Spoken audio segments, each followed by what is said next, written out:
رسول اللہ صلی اللہ علیہ وسلم ایسے رسول کہ ان کے جیسا کوئی نہیں، ان کے جیسا کوئی نہیں۔ اگر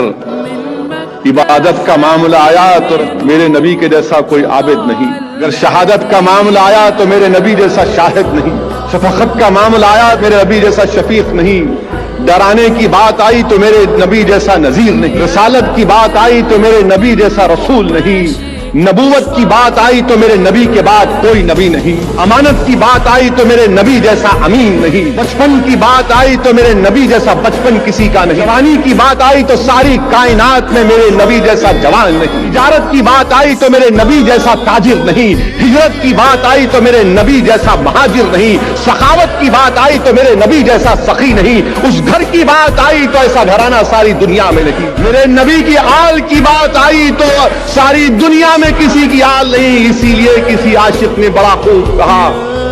تیری نسل پاک میں ہے بچہ بچہ نور کا، تو ہے آئین نور، تیرا سب گھرانہ نور کا۔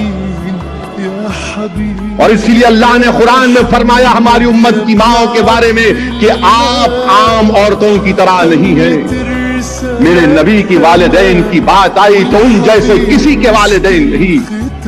میرے نبی کے شہر ولادت کی بات آئی تو مکے کی جیسے شہر کوئی ساری دنیا میں نہیں، کتابوں کی بات آئی تو قرآن جیسی کوئی کتاب نہیں، امت کی بات آئی تو میرے نبی کی امت کی جیسی کوئی امت نہیں۔ اسی لیے میرے نبی صرف نبی نہیں ہے، میرے نبی بلکہ حضرت آدم سے حضرت عیسیٰ نبی ہے، مگر میرے نبی آخری نبی ہے، میرے نبی صبح قیامت تک نبی ہے، میرے نبی حضرت آدم سے پہلے بھی نبی تھے اور میرے نبی کے بعد کوئی نبی نہیں۔